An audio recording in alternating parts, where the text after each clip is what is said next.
আপনার মেয়ে এখন সুস্থ, চাইলে আপনারা কথা বলতে পারেন। হ্যাঁ ওগো, চলো।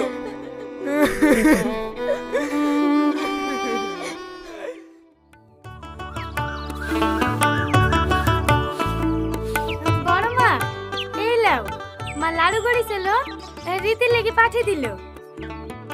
রীতি কই বড় মা?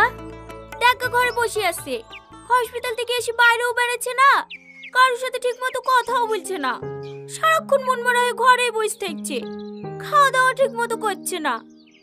তুই কখন যাবি মায়ের বাড়ি? বিকেলে যাব। বড় মা, আমার সাথে রীতিকে পাঠিয়ে দাও না, দুদিন বেড়ালে ওর মনটাও ঠিক হয়ে যাবে। গেলে তো ভালোই হয়, যা দেখা যাবে কি, ওর মামা এসে কত ব্যাঘাত করলো, তাও গেল না। ঠিক আছে, আমি দেখছি।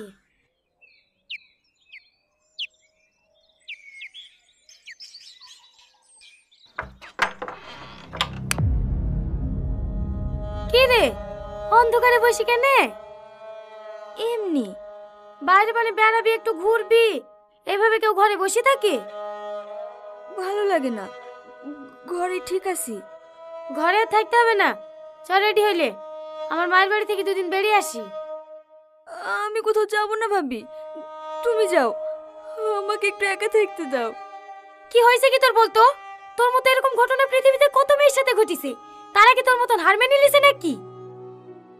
লেলে একটা ভালো জামা পরিলে, দুদিন বেড়াতে গেলে সব ঠিক হয়ে যাবে। কি হলো লে? আমার আর বাঁচতে ইচ্ছে করে না জানো ভাবি, তোমরা পারলে আমাকে একটু বিশ্লেষ দাও না। কি পাগলের মতো বকছি? কষ্ট কার জীবনে নাই? সবারই জীবনে কষ্ট আছে, তাই বলে তো ভেঙে পড়লে হবে? তোর কিছু হয়ে গেলে আমরা কাকে বাঁচবো বল দিনি? লে বুঝলে, জামাটা পরিলে 14 দিন বেরিয়ে গেলে সব ঠিক হয়ে যাবে। ভাবি তুই আমার লক্ষ্মী বোন না, আমার লেগে চো। ঠিক আছে, তুমি যাও, আমি রেডি হচ্ছি।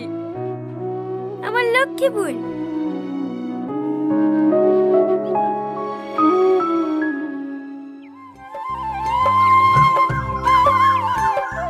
ও ভাবি, রাজেশ ভাই বাড়িতে নাই নাকি? হ্যাঁ হ্যাঁ আছে, একটু আগে মাঠ থেকে এসে খাওয়া দাওয়া করে শুইলো। বসেন। হগো, ঘটক এসছে। মেয়ের খোঁজ পাইলেন ভাই? হ্যাঁ হ্যাঁ পেয়েছি, দাঁড়াও ছবি দেখাচ্ছি। কি গো লালটু, মেয়ে পালি? মনে মনে ভাবনু ছেলে বিবাহের 1 সপ্তাহের মধ্যে বি লাগিয়ে দেবো। তুমি তো মেয়ে খুঁজতে খুঁজতে মাস কভার করে দিলি। ভালো বউ মালিবা, লেট তো একটু হবেই। এ দেখো, এই মেয়েটাকে দেখো।